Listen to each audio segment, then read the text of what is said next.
Hello, everyone. Welcome to Steve Rosenfield's Stand-Up Comedy Workshop Show. Hi, thanks so much for tuning in tonight. What you're going to see is a company of stand-up comedians who have trained together in a workshop conducted by the award-winning comedy director, the founder of the American Comedy Institute, and the author of the book Mastering Stand-Up, Steve Rosenfield. Some of the people who have trained in this workshop have gone on to perform on The Tonight Show, The Late Show, Stephen Colbert, Gotham Comedy Live, Saturday Night Live, and they perform in the best stand-up clubs all over the country and all over the world. And speaking of all over, we have students performing from all over tonight, all different time zones, because right now our workshops are online. So no matter where you live, you can do comedy at the American Comedy Institute. You can work with Steve Rosenfield. And I'm so excited to see these comedians because we have a few making their stand-up comedy debut tonight. So you're in for a great show. And again, thanks so much for tuning in. My name is Michaela. I'll be your host tonight. So glad to be here. I'm so glad to be here too in New York City because I have spent the last year in a terrifying place. It is called Florida. Wow, it was dramatic. But I wasn't alone. I had two great quarantine buddies. Ladies and gentlemen, they've been married for 26 beautiful years. They've watched all 8 seasons of Dexter thrice, and they still don't believe in global warming. It was Mike and Tina Fagan, the greatest parents I could have ever asked for. What champs. I love them. They live in a 55 and over community. So I lived in a 55 and over community for a year, and I could not sleep at night because I knew I was the only fertile woman in at least a mile. And if this became a situation where we had to like repopulate the earth, there was going to be a line of old men knocking down my door. So I had to think quickly and establish the parameters of the competition that I knew would ensue. The Viagra Games would require an active driver's license to enter. Then there'd be a jitterbug contest to determine their style, flair, and endurance. Then bocce ball tournament to the death. I would procreate with the lone victor. So thankfully for the men in that neighborhood, I got out. I'm back in the city and I'm loving it. I do love doing shows on Zoom because none of you can see how short I am. I'm tiny. Wow. I'm 4'8". That's my real height. It's 2 inches shorter than Danny DeVito, if you need any context. Some people want to donate their bodies to science. I want to donate mine to engineering. It is efficient. I got a lot going on in a little amount of space. You know, my ex, when they first saw me naked, said they were shocked at how close together everything was. And I think that's great. I think that's convenient, you know?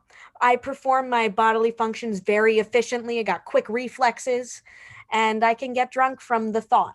So it's a fine life. I'm like a human iPod shuffle.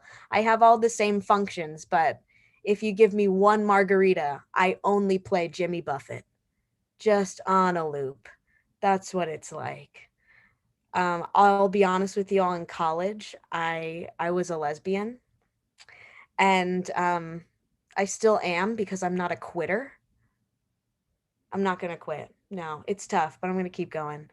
I have wonderful family members, though. I'm not the only queer person in my family. I have my Aunt Loretta and her wife Pat who give wonderful advice, and they are the pinnacle of this New Jersey crew of lesbians whose names are, I kid you not, Sue, Ellie, Karen, Debbie, BJ, Gail, and Wheezy. So that's like my lesbian superhero tribe. They give great advice, but they came out in like the 80s, so it doesn't apply anymore. But I'll still ask them. I'll be like, hey, how do I let this girl know that I'm interested in her? And they're like, okay, great. Here's what you're going to do, McKay. Step number one, marry a man. Wait 10 to 12 years. Wait a decade at least. I'm like, no, I don't think you understood my question. No, you're playing the long game, okay? Then at your weekly all girls poker game, going up to your friend Debbie, give her a passionate but clumsy kiss on the side of the mouth. Wait 10 to 12 more years. It never happened. Never happened. Okay. Then at your goddaughter's communion, don't worry, Debbie will be there. She's like family. Go on up to her, kiss her full on the mouth, tell her you die for her, and live happily ever after. In secrecy, tell no one. Does that help? I'm like, Yeah, it does actually. Thank you. Thank you for that. I love this city behind me. It's my favorite, but people are saying it's becoming a playground for the rich. And I think they're right. I've seen it become that. But the rich aren't the only people on the playground. No. We are all the exhausted caretakers on the metal benches with our Ziploc bags of dry Cheerios, just making sure they don't hurt each other. We're watching them. They're going up and down on the I don't know if you call it a teeter totter or a seesaw. They call it the stock market. That's their favorite toy. They love it. They love it. And they always want you to watch them. They're like, watch me climb Maslow's hierarchy of needs. I'm past success. I'm on my way to self actualization. Those rich people. But it's a fun place to live. I love it. Thank you all so much. My name's Michaela. I am so excited to bring your first comic to the screen. He is performing all the way from Pittsburgh. This is the very funny Jay Yoder. Well, thank you, Michaela. I really appreciate it. You definitely are my spirit animal. 1000%. Yeah. Well, I'm Jay. My pronouns, he, him. Yeah. I was an only child, so I and me, totally acceptable. Yeah. I did have to buy 2 seats on the last flight I was on. So they, them, good too. Yeah. Basically, if you're going to feed me, you can call me whatever you'd like. Yeah. Please make no mistake. I am not woke. I'm hungry. And guys, you do not want to see me hangry. I know. You're saying, Jay, how could such a beauty turn into such a beast? Well, if you think the Hulk is intimidating, you do not want to meet the Incredible Bulk. Yeah, if you hear me say I'm feeling a little peckish, you have 25 minutes. The fuse has been lit. May the odds be ever in your favor. Hunger Games? These are some hunger wars. Yeah. Now, I don't know if you can tell by looking at me, I'm not really into physical activity. I just don't know much about it. And I'm not just talking about those machines at the gym that I don't know how to use. I don't even know how to rake leaves. Yeah, I grew up in Scranton. I don't think we had leaves. And what the hell is mulch? Let me paint you a picture. I injured myself trying to supervise the guys I pay to do my yard work. Yeah, I tried to lean out the window. It was closed. Yeah, kudos to the cleaning lady. Shout out to my mom. Yeah. Well, I will say that I am a dad. And guys, I don't know if I'm a good dad. My father wasn't around growing up. So I watched a lot of TV, mainly Full House. Any Full House fans out there? Yeah, anybody else raised by Danny Tanner? Man, he was great. I actually got to meet him years later. And I hate to break it to you, but his real name, Bob Saget. Yeah, I saw him do a 30-minute set. I'm pretty sure he was high on cocaine, and he kept talking about finger banging girls in the LA club scene. Yeah, even my fictional dad was a disappointment. Well, I do have 2 small daughters, and the other night, guys, I caught some of that Liam Neeson's movie, Taken. Kind of freaked me out. I mean, in the movie, when his daughter got taken, he was like using ex-CIA tactics, martial arts, high-tech gadgets. I'm like, geez, like, what am I gonna do? I don't even know how to use a rake. I'm gonna need like some kind of crazy adrenaline rush. You know what I mean? Like the kind of adrenaline rush I would get if somebody took my pizza. Yeah, but in that scenario, let's be honest, I'm probably the one who took it. Yeah. But I did have a chance to take my family on a vacation, and we stayed in Center City, Philadelphia. And I don't know if any of you have been to Philly, but Philly, it has this smell like a giant blunt. Yeah. And we were waiting to go to our hotel room, and off the elevator come these two guys who I swear just took a long ride on the Pineapple Express.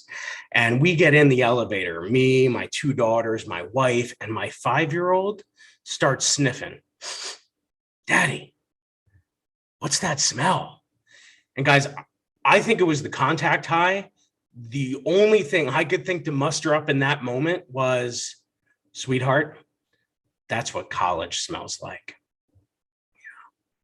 Yeah. Well, I don't know about you guys, but the pandemic, it was a rough year. I actually, my oldest was in first grade for it. And fortunately, she was able to be in school for a good portion of it. She actually had a note get sent home, and it said, Alicia has been using the F word, but she's using it appropriately. Appropriately? Like, I don't want to do my fucking math homework. I mean, was this good news or bad news? I took it as good news. She's autistic. We didn't think she was ever going to speak. So to think she's using fuck appropriately in the first grade, that note was an honor roll certificate. Yeah. Oh, I did follow up with her teacher and I was like, hey, Mrs. Rowland, like, how's Alicia doing with the F word? And she's really sweet, guys. She's like, well, she definitely heard it somewhere. She probably picked it up at the mall.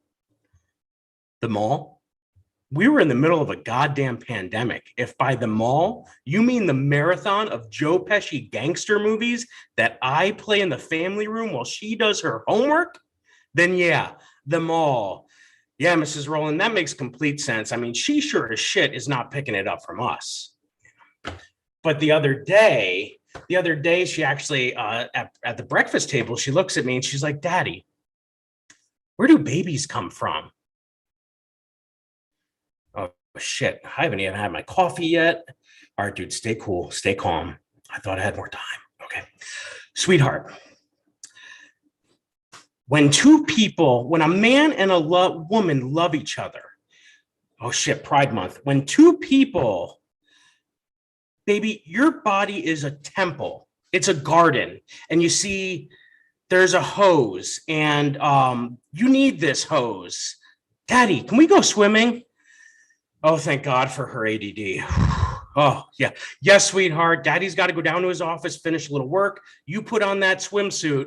And I think I'm in the clear, guys, right? I'm closing the door. And all I hear is, Daddy. Oh, shit. Follow ups. Yes, sweetheart. You're so smart. Oh, well, thank you. Yeah, that must be why your office smells like college. Well, I've been Jay. You guys have been amazing.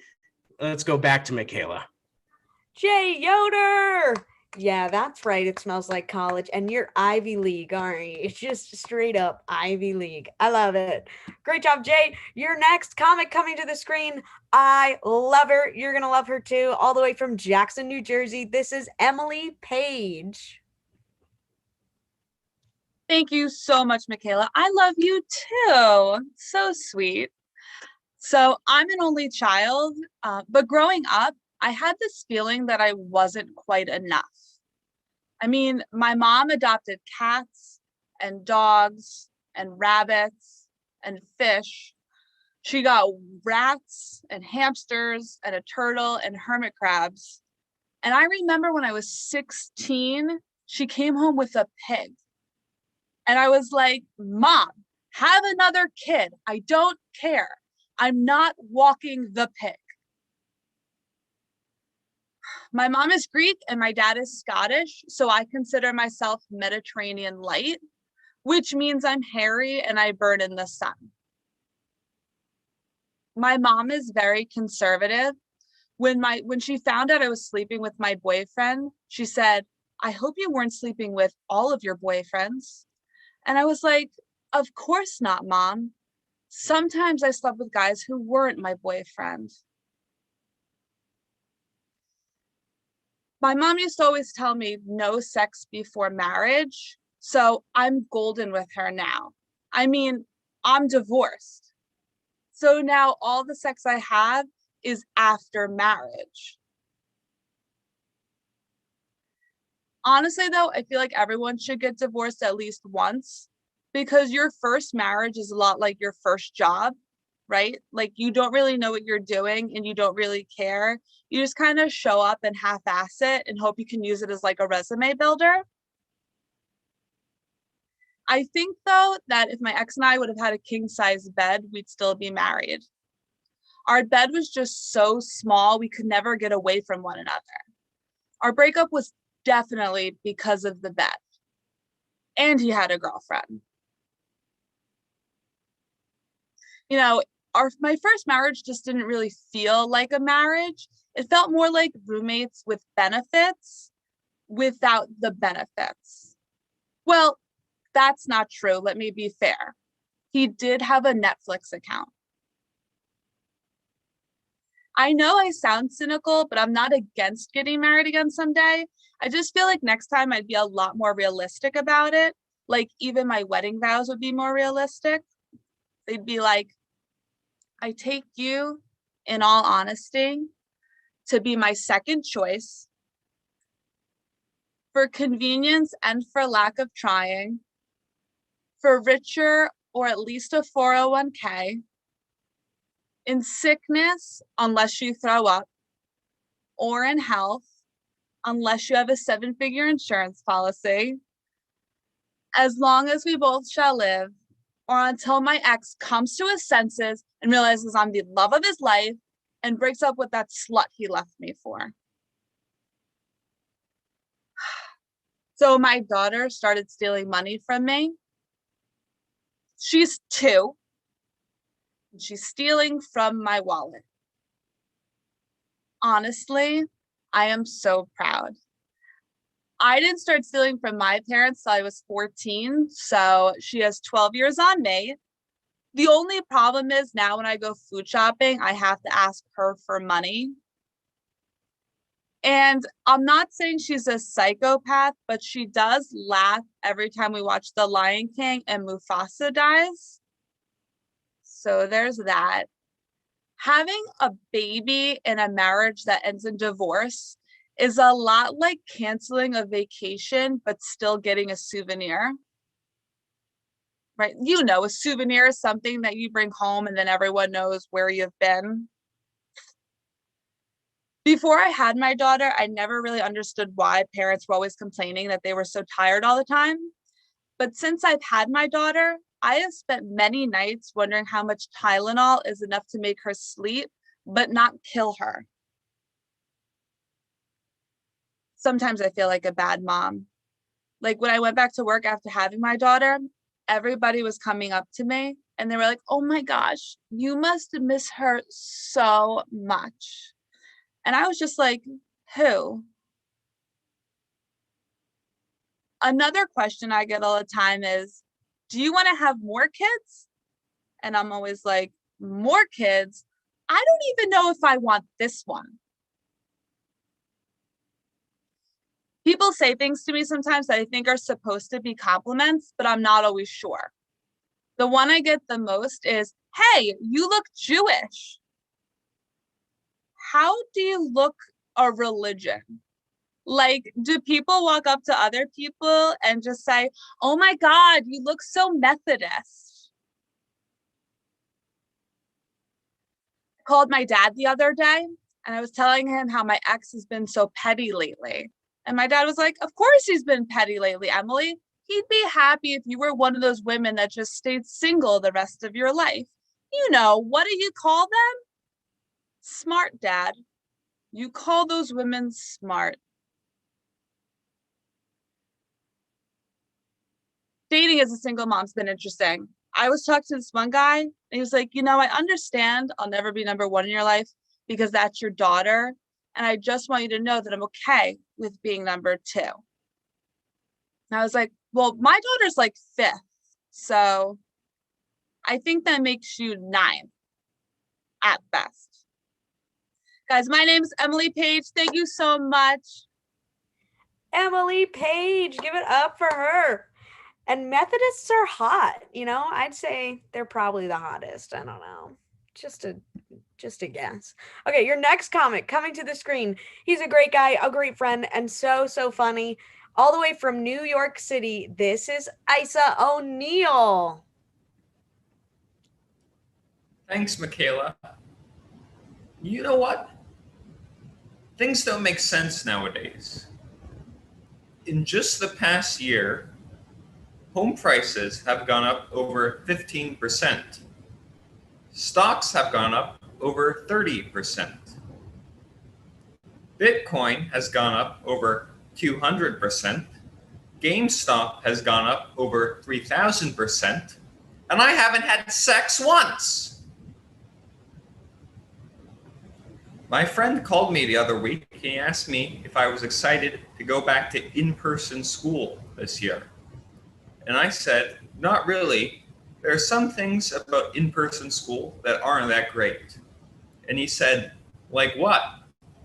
And I said, well, there's the curriculum, the president, the provost, the dean, the campus police, the professors, the university nurse, my academic advisor, the classrooms, the food, my dorm room, the lack of closet space, my uncomfortable bed, the showers that lack adequately hot water, the showers that just turn off all by their own, the showers that just change temperature all by their own, the people who bring music into the showers, the music they bring into the showers, the lack of hygiene in the showers, that the moment I get in a shower, someone is knocking on the shower door demanding I get out. The people who leave Post-it notes on my dorm room door which read, "Take quicker showers, you asshole." My roommate, my floor mates, the students on the other floors, all the other students, the curricular activities, the extracurricular activities, the student government, the community, the weather, the fact that it's a private Methodist university and I'm an atheist, the people who want to talk to me about their campaign for residence hall administration or student government, as if I give a shit. The people who want to invite me to join their college social clubs, and who the hell came up with the idea of a college club? Who thought to themselves, the only thing better than hanging out with the least interesting dorks on campus would be signing up to hang out with the least interesting dorks on campus. Did I mention my roommate? The people who ask me, "Hey Isa, do you watch Joe Rogan?" No, I don't watch Joe Rogan. I don't have a lobotomy. My friend group is always arguing over politics. I have one friend who's a socialist, and he says that Joe Biden needs to do more to address inequality. I have another friend who's a Democrat, and he says that Joe Biden needs to do more to address cybersecurity. I have another friend who's a Republican, and he says that Joe Biden is a child-raping alien Satanist. When I was young, my father pulled me aside and he told me, "Isa, there's something special about you, something unique. You need to stop it."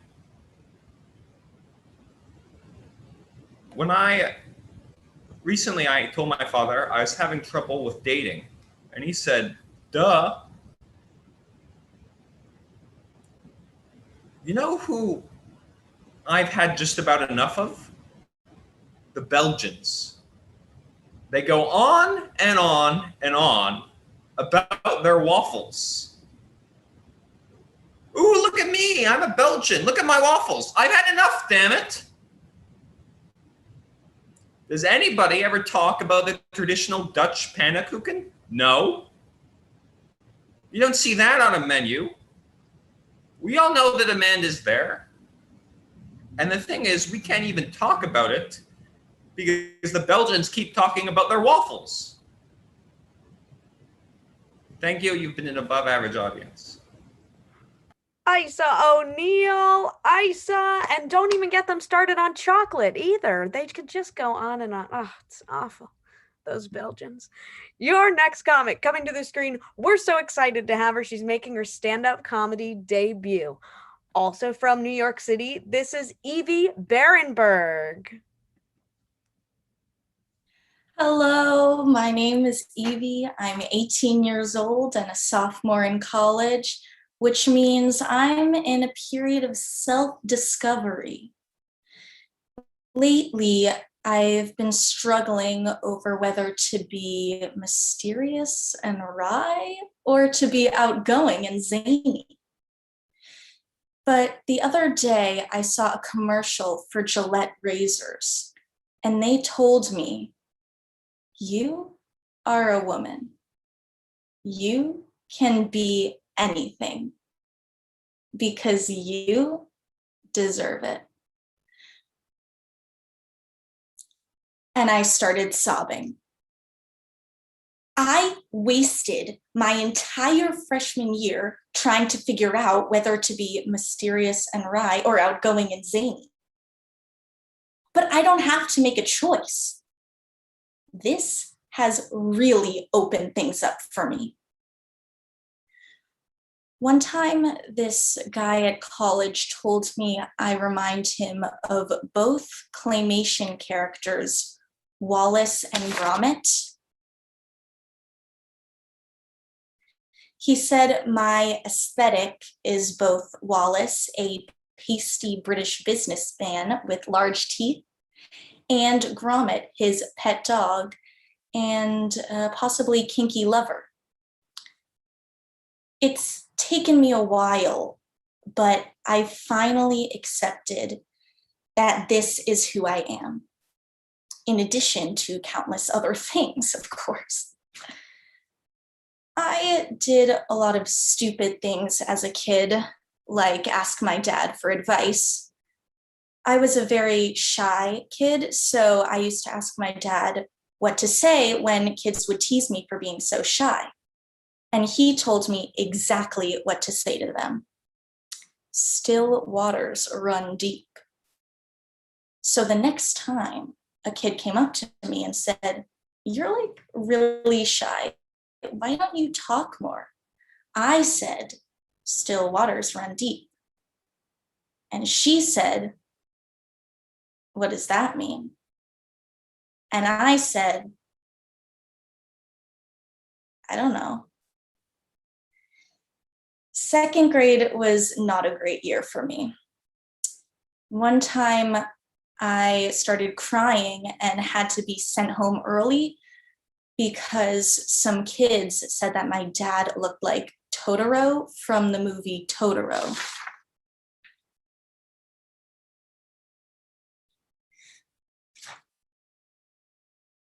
My grandma inspires me so much. She is such a girl boss.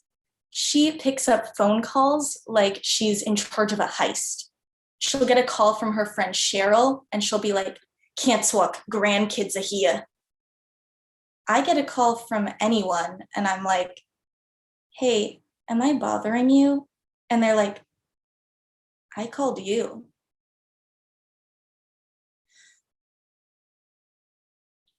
Do you ever just take an edible for no reason because you're like, fuck it. But then you remember you have class later and you're like, God, there's no going back now. Well, at least this will be kind of funny.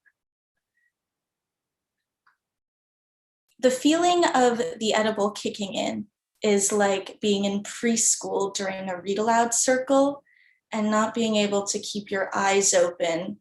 And then when you do open your eyes, Sophie is being taken away because she bit her shoe.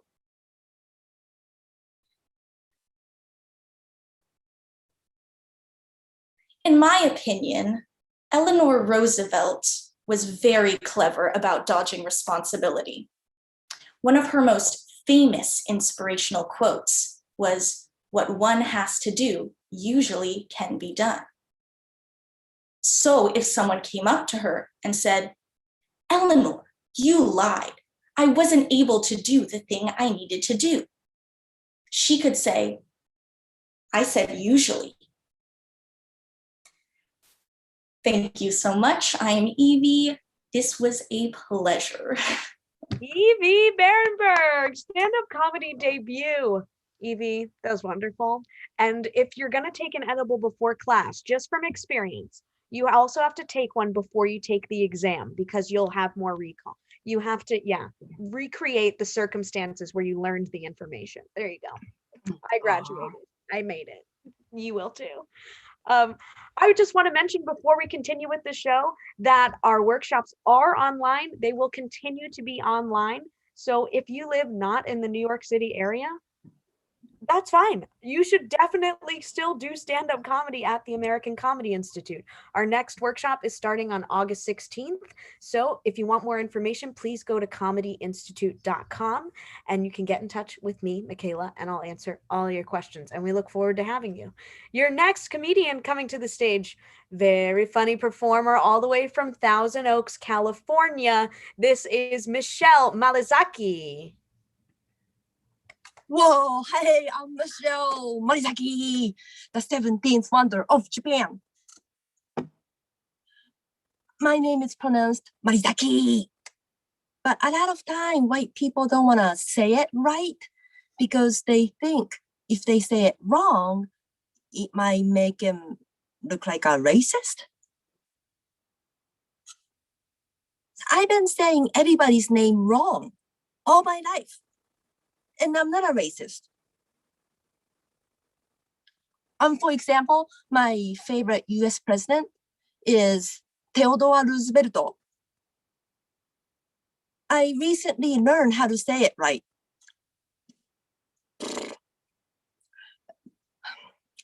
Theodore Roosevelt. But that, I don't know, but I was saying it all wrong all my life. And that made me a progressive Republican. Kamala Harris Republican. In America, a lot of successful people use their nickname for business. That's something that never happens in Japan. Like Bill Gates, it's William Gates.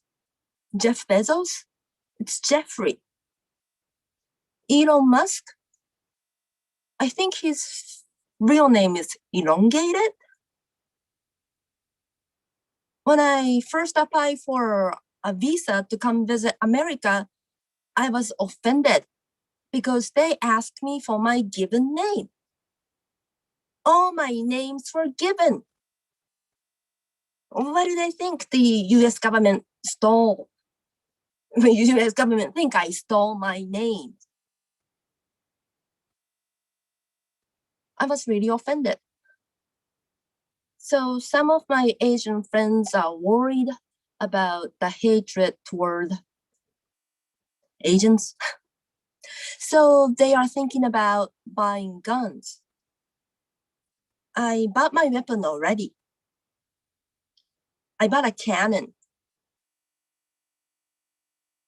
But somebody told me that you need to have a license to own arms. Oh my gosh, I didn't know. The gun control is so strict. So if I don't get the license, I think I'm gonna buy some land and open up a park and put it there. And I'm gonna name my park Theodore Roosevelt Park. My mother-in-law passed away recently, and my husband made a speech at the memorial service, and he got mad at me. Because I told everyone I was so moved by his eulogy He said, no, it's eulogy. And I said, that's what I said. He said, no, it's eulogy, not urology. He said, it's not English, it's Greek. I have trouble with English already, and now I have to learn Greek. My husband's been upset all this time, and he hasn't talked to me since. But that's not a big deal because he hardly talks. He's a rocket scientist. When he wants to express his feelings, he just gives me pie charts. Because I'm from Japan, a lot of people assume my father, Nobisa, he must be a cold, stern man. But that's not true. He's a very sensitive man. Growing up, he wanted to become a ballerina, but he couldn't because of the World War II. Nobody was selling tutus. I bought a smart fridge. It's Samsung. It's Korean. And it speaks 19 different languages. But it doesn't speak Japanese. It speaks Slovenian. Slovenia has 2.3 million people. Japan, 127 million. I know this because the fridge told me. I bought a racist fridge. It scans everything inside and knows what's in it. I started buying things just to impress my fridge. This morning, fridge asked me if I consumed all of the yogurt. It's accusing me of stealing my own food. It also told me if I don't eat kale by 10 p.m. tonight, it will expire. That racist fridge is threatening me. When I go outside of the house, it tracks me down. The other day I was at the grocery store, it texted me, buy hummus. I'm allergic to hummus. The Korean racist fridge is trying to kill me. Well, thank you so much for listening. I'm Michelle Marizaki, and thank you. Yay. Michelle Marizaki. Yeah, I'm glad my fridge doesn't talk because it would be disappointed in me. Let me tell you that. It's covered in stains as well. It'd be like, please clean me, please. So I'm glad it doesn't talk. Your next comic coming to the screen. I'm really excited to see her stuff. She's making her stand-up comedy debut all the way from Connecticut. This is Kendall Muse. Hi guys, thank you, Michaela. So I grew up in a family of 4, 2 parents and my older brother, who is just fabulous on paper. He's got straight A's, he's an athlete, and a girlfriend of 4 years. He's the fabulous one. And I'm the one that every family has, and we all handle it in different ways. I'm the disappointment, and I embrace that. I kind of think of myself as like a creme brulee, and that's because every time I go to a fancy restaurant, I order creme brulee. And then I tell everyone at the table how much I love creme brulee and how it's the best dessert I ever had. And then it comes, and I realize all it really is a bowl of mayonnaise covered in glass. And I recognize this every time, but I still order it. And that's how I think my family sees me. They are nice people. They really are. And they've always shown up for me to every childhood play, art fair, and dance recital. And on the way to the dance shows, they'd say stuff like, go get 'em, and you got this, and you're going to be great. And then on the way back, they say stuff like, you tried, and great effort, bud. And that's the moment that we all remember. All I am is a bowl of mayonnaise covered in glass. And they're all really, really nice about it. Like, I'm stupid, right? But at my house, we like to call me creative and different and unique, which truly are synonyms for this chick's a fucking wreck. I like to call myself one of those take a walk kids. It's like one of those students who is constantly told they need to like take a lap and come back. We're a special group of people. Every class has a few of them.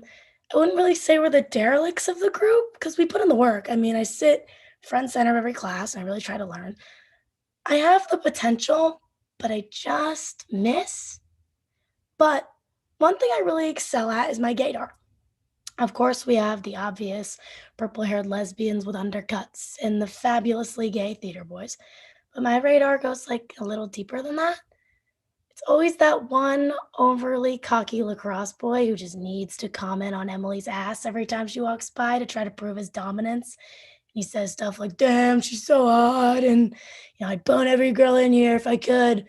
But, I know deep down that Derek secretly sits in the back row of the theater watching the gay boy rehearse the musical Grease, fantasizing that he could one day be his Sandra Dee. But I also have a trauma radar. I think it's because I've been in therapy since I was in middle school, and I can now usually tell which other kids get dropped off to sit on some stiff couch and play with fidget toys every Wednesday at 3 for $500 an hour.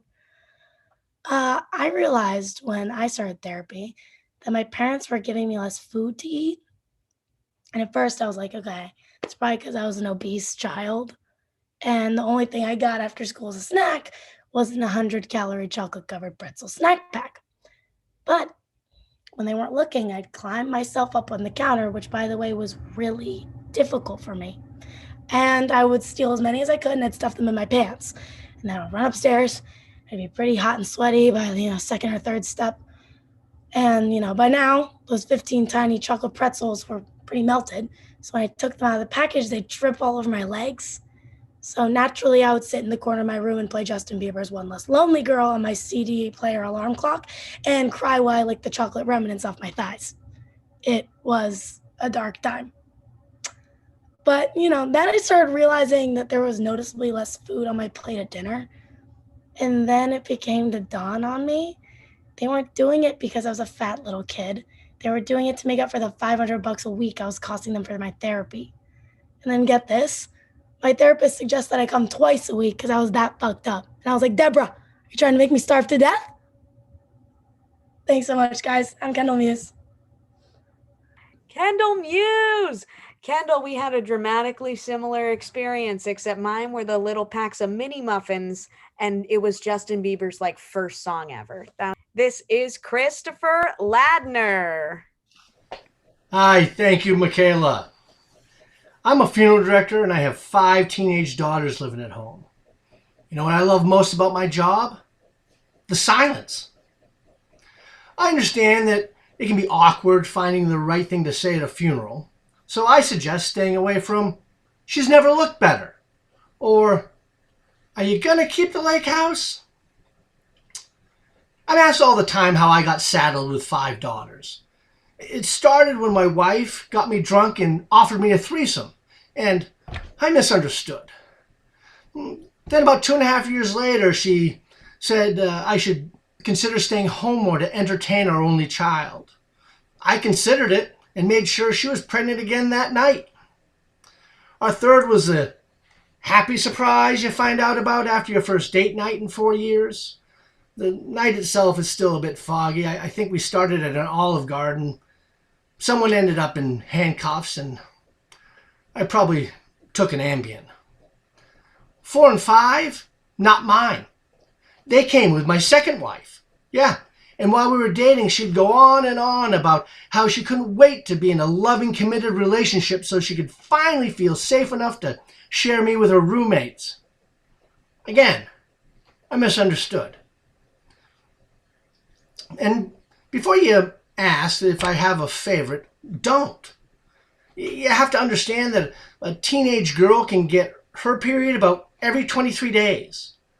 That means about every 3 weeks or so, when she all of a sudden wakes up one morning, bloated and pissed off that she can't button her pants, I'm expected not to breathe in her general direction or make eye contact without permission.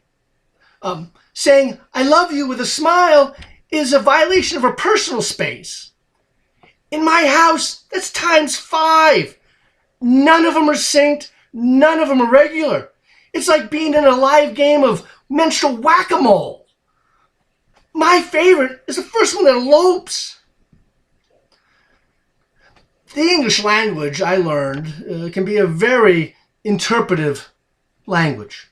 I first realized this in my 20s, sowing my oats while teaching English as a second language to adults.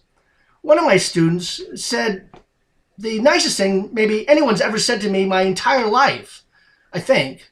She said, "You have penis like small dog." Now, I was confused by her meaning.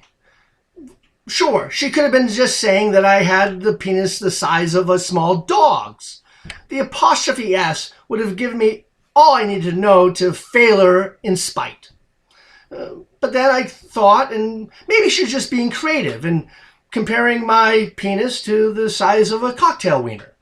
I would have been very impressed with the use of simile. But then thirdly, maybe she was just accurately describing the poodle pom-pom trim I was sporting through the 90s before I figured out what manscaping actually was. But then I settled it. I believe that she was just simply trying to communicate that I had the perfectly sized and adorable penis that fit perfectly in her lap. And by lap, I mean her vagina.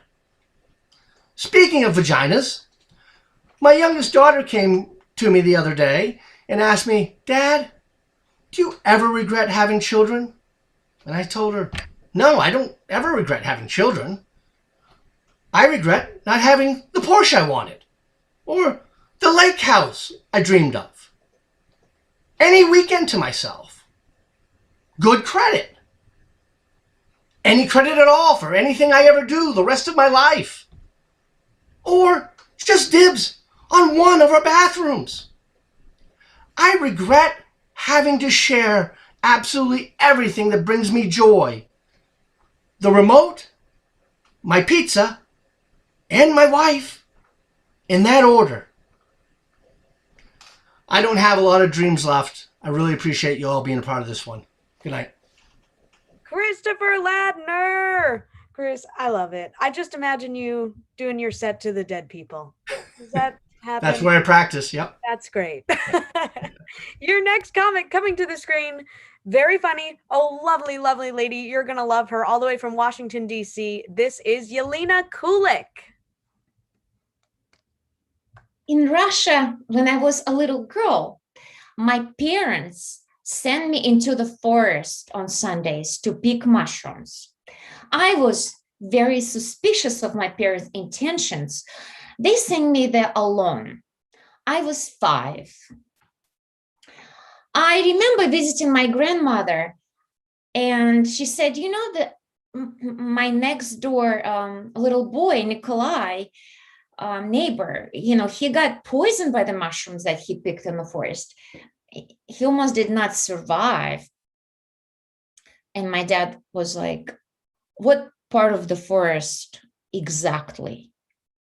So as soon as I could, I honored my parents' wish to get lost and move to the United States. In Russia, you have to be very careful what you said, even at home, because if someone overseeing you saying something bad, they can get you in trouble with the authorities. That made me wonder about my parents' choice of words when they were fighting. My mom would say, "Don't tell me you fall asleep on the train. You are saying someone else, traitor." And then my father would go, "How dare you call me a traitor, you a capitalist stooge?" Were they just fighting, or were they trying to get each other into gulag? I went on my first date when I was 18, and the guy was older. We met at this cafe and I had soda. And then he is asking me, "Do you want to go to my place?" And I said to him, "I look young, but my parents taught me, if I go with you, I would have to give you the one thing that every man wants from me. And he was like, what do you think is that? And I said, I have no idea. They didn't tell me that part yet. And he said, waiter, check. So I was so excited when I got my visa to come to America. I went to celebrate to the most famous restaurant in Moscow, McDonald's. You know, it's McDonald's, but it has a Russian feeling to it. I said to the man in there, I'm celebrating tonight. Can I have an extra pickle on my burger? He said, no. In Russia, there is no word for fun. The closest word you can say is joy. And that's a problem for Russian women because you can't say, let's have fun tonight. You have to say, let's have joy tonight. And that's where the problem starts. There's also no word for privacy. Or maybe there is, but nobody's using it. My first job when I got here was what they call mannequin modeling. You have to stand like in a window, still as a mannequin. And the guy who interviewed me said, you know, it's a lot more difficult when it sounds. Like you have to stay in the window. You can't smile. You can't move. You have to be perfectly still. Do you think you could do that? I said, sure. I just pretend I'm having sex. I was once a nation's capital tour guide. I told the tourist all the history that I know, and they fired me. And I asked why. And they said, we meant American, not Russian history. I said, now you're telling me? I'm interested in this new popular trends in America right now, like cryotherapy. Now you have to expose yourself to sub-zero temperatures. And then there is intermittent fasting, when you have to starve yourself every day for the most of the day. And then there is a minimalism where you cannot have a lot of things at home and you really can't own anything. And they call this kind of living the most meaningful and happy life. In Russia, we have it too. We call it Siberia. Many of my friends, now when pandemic is getting under control, want to travel, and they asking me if it's safe to visit Russia. And I said, sure it is. Just don't smile, don't wave at people, don't wear, bright clothes, don't carry backpack, don't look lost, don't act lost, don't say hi, don't talk to strangers at all. Or you can just go to France. I have this fear of taking any type of public transportation. And my friend recommended that I see a therapist. And he said that he would help me for $250 an hour, twice a week. And I said, oh my God, I'm already feeling so much better. And he said, great, when do you want to come in? And I said, never. I'm going to use $500 a week to hire a private chauffeur. My husband asked me, what did I miss the most during pandemic? And I said, your business parties. And he said, really? My business parties? Why is that? Well, I said, I can't wait when this is all over so your boss can pinch me on the ass again. I'll kill for that. Thank you so much. I love you. Yelena Kulik, Yelena. Is your husband a Buckingham Palace guard? Because I feel like you have a lot in common with them. I didn't realize how qualified you were to do that. Wonderful. That was our show. That was Yelena Kulik. And give it up for all the comics that give it up in your own homes. Yes, for all the comics that you saw tonight and our debuts. Thank you so much for watching. Again, our next workshop is going to be starting on August 16th. You can go to comedyinstitute.com to learn more. Subscribe to our YouTube channel. We do these shows after every single workshop, and we look forward to seeing you next time. Have a wonderful rest of your weekend. And